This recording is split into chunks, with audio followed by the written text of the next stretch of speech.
গ্রামে নারায়ণ তার ছেলে মেয়ে, বাবা মা এবং স্ত্রীকে নিয়ে বাস করত। নারায়ণ ছিল অত্যন্ত পরিশ্রমী একজন মানুষ।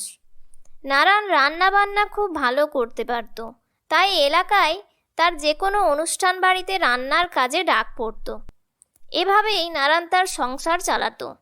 দেশভাগের পর এই দেশে এসে জমি জায়গা সেরকম কিছু ছিল না নারায়ণের, তাই তার ছিল খুবই অভাবের সংসার। কিন্তু ছেলে মেয়ে বড় হওয়ার সঙ্গে সঙ্গে সংসারের খরচ খরচা বাড়তে লাগলো। একদিন নারায়ণ তার বউকে বলল, গিন্নি, সংসারের যা টানাটানি অবস্থা, তাতে করে রোজগার না বাড়াতে পারলে আর কিছুতেই সংসার চালানো সম্ভব হচ্ছে না। ছেলে মেয়েটাও বড় হচ্ছে, আর বাবা মারও বয়স বাড়ছে। আর কতদিন এভাবে চালাবো? আমি বলি কি, শুনছো? শহরের দিকে নাকি অনেক কাজের সুযোগ থাকে, তাই তুমি যদি একবার শহরে গিয়ে কিছু চেষ্টা করো কাজ করার, তাহলে আমার মনে হয় কিছু একটা ব্যবস্থা হলেও হতে পারে। কিন্তু আমি চলে গেলে তুমি কি সংসারের দেখভালের দায়িত্ব নিতে পারবে? তোমারও সারাদিন সংসারের কাজ, এই কাজের ফাঁকে এত সব বাইরের কাজও কি তুমি সামলে উঠতে পারবে? আরে তুমি এত চিন্তা করো না, আমি ঠিকই চালিয়ে নিতে পারবো। আর ঠাকুরের ইচ্ছেতে আমাদের ছেলে মেয়েটাও বড়ই শান্ত স্বভাবের। আর তাছাড়া তো বাবা আমার মাথার ওপর রয়েছেনই। এই তো সেদিন মহেশ কাকুর সঙ্গে দেখা হয়েছিল, তিনি বললেন আমাদের ছেলে নাকি খুব পরোপকারী হয়েছে। সেদিন হঠাৎ করে মহেশ কাকুর মার শরীর খারাপ হয়েছিল। মহেশ কাকুর স্ত্রী বাড়িতে একাই ছিলেন, ছেলে মেয়েগুলোও কেউ ছিল না মহেশ কাকুর। আমাদের বাবু ওই সময় রাস্তা দিয়ে যাচ্ছিল।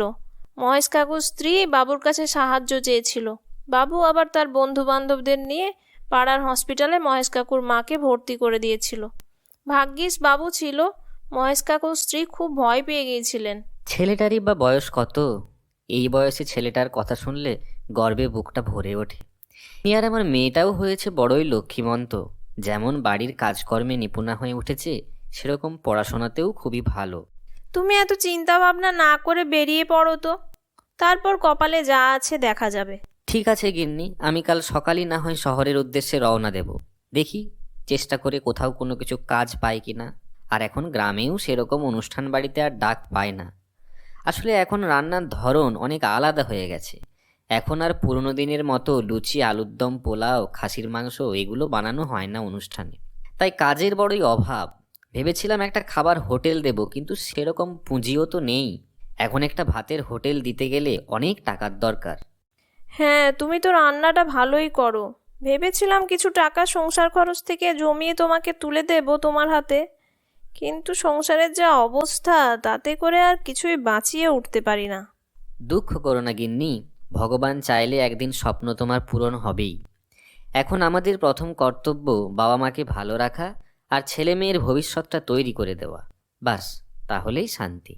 ঠিক আছে, তাহলে তুমি সকাল সকাল কাল বেরিয়ে পড়ো। যা আছে কপালে দেখা যাবে। চলো এবার শুয়ে পড়ো। কাল সকালে তাহলে আমাকে কিছু একটা খাবার বেঁধে দিও। কাল সকালেই তাহলে আমি শহরের উদ্দেশ্যে রওনা দেব। যথারীতি সকালবেলা নারায়ণ শহরের উদ্দেশ্যে রওনা দিল। গিন্নি তাকে মুড়ি বাতাসা বেঁধে দিল। সকাল 10টা নাগাদ নারায়ণ শহরে পৌঁছালো। কোন ছোটবেলায় একবার শহরে এসেছিলাম, এখন কত কিছু বদলে গেছে, কিছুই আর বুঝে উঠতে পারছি না। কোথায় যে এখন যাব, দেখি একটু হেঁটে কোথাও কোনো কিছু কাজ পাই কিনা। হাঁটতে হাঁটতে নারায়ণ একটি বড় বাড়ির সামনে এসে উপস্থিত হলো। এ তো দেখছি বিরাট বাড়ি। মনে হয় বাড়িতে অনেক লোকজন আছে। এত বড় বাড়ি তো আমি শুধু সিনেমাতেই দেখেছি। চোখের সামনে এত বড় বাড়ি দেখার সৌভাগ্য আমার তো কোনোদিন আগে হয়নি। এই বলে নারায়ণ বাড়ির সামনে বসে পড়ল। বাড়ির সামনে ছিল একটি খুব সুন্দর বাগান। সেখানে অতি যত্ন সহকারে গাছপালা লাগানো ছিল। সেরকমই একটি গাছের নিচে শুয়ে নারায়ণ ঘুমিয়ে পড়ল। ঘুম যখন ভাঙল তখন প্রায় সন্ধে হয়ে এসেছে। হঠাৎ করেই দেখল একজন বাড়ির বাইরে বেরিয়ে এসেছে এবং নারায়ণকে এসে ডাকছে। কি ব্যাপার, তুমি কে? আমার বাগানেই বা করছো কি? তোমাকে তো ঠিক চিনতে পারলাম না। বাবু, আমি নারায়ণ, গ্রাম থেকে এসেছি কাজের খোঁজে। তা তুমি এখানে কি করছো? তোমার কি কেউ পাঠিয়েছে? বাবু, না না, আমাকে কেউ পাঠায়নি। আমি শহরে এসেছি সকালবেলা, তারপর ঘুরতে ঘুরতে আপনার বাড়ির বাগানে এসে উপস্থিত হই। আসলে আমি শহরে এসেছিলাম কিছু কাজের খোঁজে। বাড়িতে অসুস্থ বাবা মা, ছেলে মেয়ে, স্ত্রী সবাই আছে। গ্রামে আমার সেরকম কোনো রোজগার নেই, তাই বাবু শহরে এসেছি একটু কাজের খোঁজে।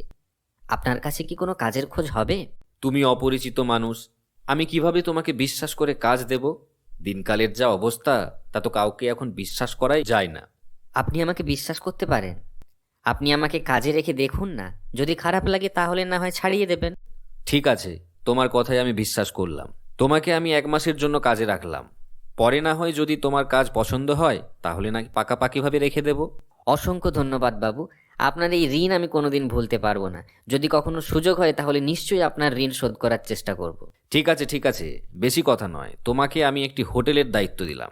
কলকাতা শহরের বুকে আমার 10খানা ভাতের হোটেল আছে, তার মধ্যে একটি হোটেলের দায়িত্ব আমি আজকে তোমাকে দিলাম। যদি তুমি কাজ করে দেখাতে পারো তাহলে না হয় তোমাকে নিয়ে কিছু ভাবা যাবে। আমাকে কোথায় যেতে হবে বলুন, আমি অবশ্যই আপনার কথা রাখার চেষ্টা করব। তুমি কাল সকাল সকাল বারাসাতে চলে যাবে। ওখানে স্টেশনের পাশে নন্দবাবুর হোটেল বলে একটি ভাতের হোটেল পাবে, সেটি আমার হোটেল। আমি ওখানকার ইনচার্জকে বলে দেব তোমার কথা। আচ্ছা শোনো, আজ আর রাতে কোথাও যাওয়ার দরকার নেই, তুমি না হয় আমার বাড়িতেই আজকের রাতটা থেকো। ঠিক আছে বাবু। পরদিন সকালবেলা বাবুর কথা মতো নারায়ণ বারাসাতের উদ্দেশ্যে রওনা হলো। সেখানে মিলনবাবু ছিলেন ইনচার্জ, তাকে বাবু সব বলে রেখেছিলেন। তাই নারায়ণের পরিচয় দিতেই মিলনবাবু তার কাজ তাকে বুঝিয়ে দিল। বিশেষ কিছু কাজ ছিল না নারায়ণের, শুধু অতিথিদের দেখভাল করার দায়িত্বই প্রথম দিন নারায়ণকে দেওয়া হয়েছিল। এমনিতে সব কিছু ঠিকঠাকই ছিল, কিন্তু মিলনবাবু লোকটিকে নারায়ণের মোটেই সুবিধার লাগলো না। মিলনবাবু যথারীতি অতিথিদের সঙ্গে খারাপ ব্যবহার করতেন। নারায়ণ সবার মুখে শুনল এই মিলনবাবুর জন্যই নাকি হোটেলটি খুব একটা ভালো চলতো না। খরিদ্দাররাও খুব বিরক্ত। যেহেতু নারায়ণ নতুন ছিল তাই সেরকম কিছু বলে উঠতে পারছিল না। এরকম ভাবে কদিন কাজকর্ম চলল এবং একদিন হঠাৎ করেই হোটেলে বাবু এসে উপস্থিত হলেন নারায়ণ কেমন কাজ করছে না করছে তা দেখাশুনো করার জন্য। বাবু এমনি মাঝে মাঝে আসতেন হিসেব নিকেশ দেখার জন্য। বাবু হঠাৎ করেই নারায়ণকে বলে উঠলেন, কি নারায়ণ, সব ঠিকঠাক চলছে তো? বাবু যদি অভয় দিতেন তাহলে একটা কথা বলতাম, ছোট মুখে বড় কথা। আরে বলো না, কি সমস্যা বলো। বাবু, আপনার এই ইনচার্জ মিলনবাবুকে ঠিক সুবিধের মনে হয় না। কেন, মিলন আবার কি করলো? না বাবু, কিছু করেননি, কিন্তু ওনার অতিথিদের প্রতি ব্যবহার আমার খুব একটা ভালো লাগে না। মিলন আমার অনেক দিনের বিশ্বস্ত বন্ধু, ওকে আমি ভাইয়ের চোখেই দেখি। তুমি এত বড় দোষারোপের প্রমাণ দিতে পারবে? হ্যাঁ বাবু, দিতে পারবো। আপনি কাল সকাল 10টার সময় একবার এসে দেখবেন। আচ্ছা ঠিক আছে, আমি তোমার কথায় বিশ্বাস করলাম। কাল একবার না হয় সময় করে আসবো। নারায়ণের কথা মতো বাবু পরদিন 10টার সময় হোটেলে এসে পৌঁছালেন এবং চুপিসারে সমস্ত কিছু লক্ষ্য করতে লাগলেন। এই রামু, দেখ ওই লোকটা এসেছে, কি খেতে চাইছে দেখ তো। যদি মাংস ভাত খেতে চাই তাহলেই খাওয়াবি, নয়তো দূর করে দে। এসে এক্ষুনি না হলে বলবে আমি একটা সবজি ভাত দিন। এইসব সবজি ভাত খাওয়া লোকজনের হোটেলে খাওয়ার দরকার নেই।